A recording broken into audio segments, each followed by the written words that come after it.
Help me reach 1,000 subscribers. Please, like the video and share your thoughts. In the comments, your feedback helps.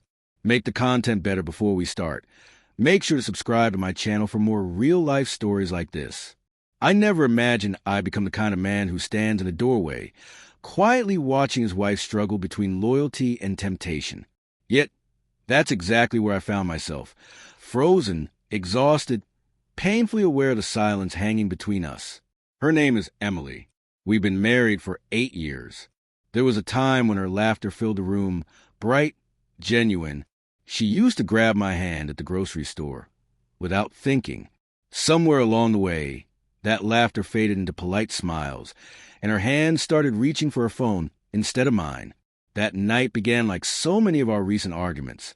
Small, seemingly trivial, yet weighed down by something darker beneath the surface. I asked her why she kept staying late at work. She rolled her eyes and called me paranoid. Maybe I was. Or maybe I could just feel something breaking. Around midnight, her phone buzzed. Not a tone she used for friends or family.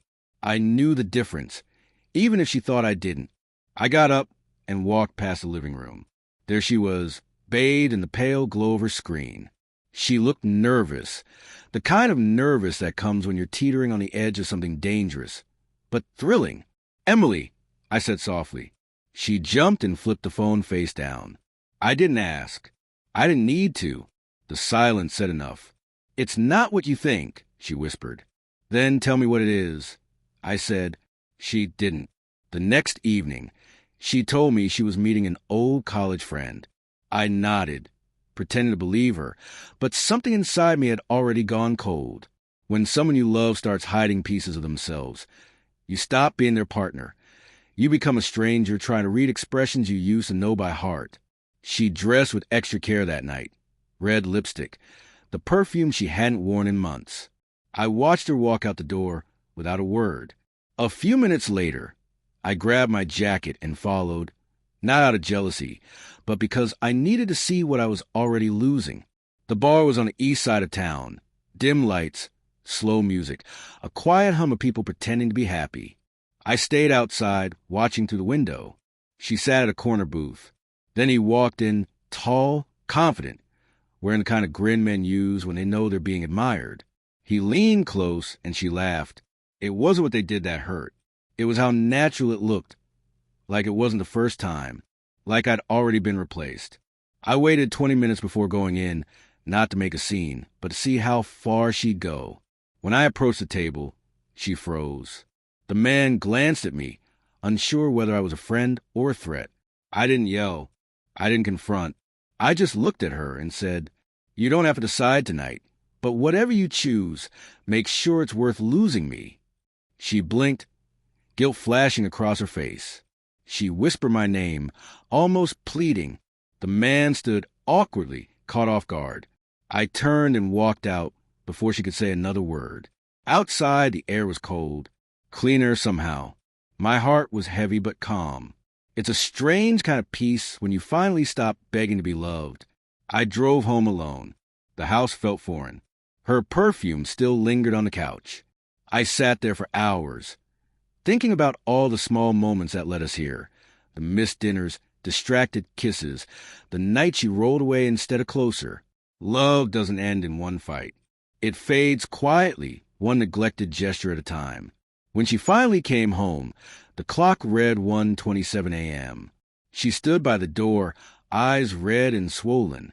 I didn't ask where she'd been. "Can we talk?" she whispered. I looked at her and said softly, "I don't think there's anything left to talk about." My tone wasn't angry. It was hollow, the kind of quiet that shows just how far apart two people have drifted. She stepped closer, hands trembling. "I didn't do anything," she said. I nodded. "Maybe not, but you wanted to, and that's enough." She looked at me like she didn't recognize the man standing before her. Maybe she didn't. I wasn't the man who chased her laughter anymore. I wasn't the man who apologized for asking where she'd been. I was just tired. "I'm lonely," she whispered, tears filling her eyes. "You've been distant for months. You stopped trying." I met her gaze, feeling that painful mix of hurt and clarity only truth can bring. Maybe I did stop trying, I said, but not because I stopped loving you, because I was the only one who was. She sat down, hiding her face in her hands. I wanted to comfort her. That instinct still flickered, but I didn't move. Sometimes silence says more than words ever could. After a long pause, she whispered, "He didn't mean anything. It was stupid." I leaned back, staring at the ceiling. That's how it always starts. You tell yourself it's harmless. A text here, a drink there. But one day, you wake up and realize you've already left. You just forgot to tell the person you married. She cried quietly, and for the first time in months, I didn't feel the urge to fix it. I think that scared her most. "You can hate me," she said. "I don't," I replied. "I just don't see you the same way anymore." There's a kind of heartbreak that doesn't explode. It erodes. You don't notice it until the foundation's gone. We sat in silence for what felt like hours. The clock ticked. The refrigerator hummed. Life moved on, indifferent to what was dying between us. Finally, she whispered, "What do you want me to do?" I looked at her. "Decide who you really are. Because if this marriage was just about convenience, then let's stop pretending it's love." Her face crumpled. "I made a mistake," she admitted. "Yeah," I said softly. But the bigger mistake was letting us reach a place where that mistake made sense. I stood, walked past her, and went to the bedroom. The air felt thick, heavy with a sadness that doesn't scream. It just lingers. I packed a small bag. She followed me down the hall, voice trembling. "Where are you going?" "I need space," I said. "You need honesty. Maybe we'll find both if we stop pretending we're fine." At the door, she said, "You can't just leave like this." I turned and met her eyes. "I'm not leaving to punish you, Emily.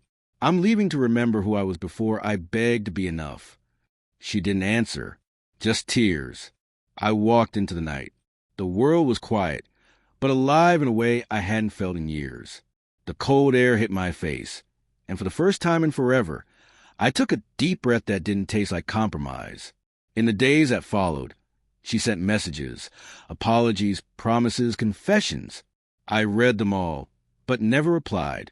I wasn't sure forgiveness was what I wanted anymore. Maybe peace was better. It's been 6 months now. We're separated, though not officially divorced. Sometimes I still think of her, the way she laughed, the way she fell asleep on my chest. But then I remember the bar, the hesitation, the choice she almost made, and the man I became because of it. I'm not bitter, just awake. Sometimes the hardest truth a man learns is that love doesn't always survive honesty. Sometimes you say the unthinkable not to hurt someone, but to finally save yourself. And that night when I told her, "You don't have to decide tonight, but whatever you choose, make sure it's worth losing me," I didn't realize I wasn't warning her.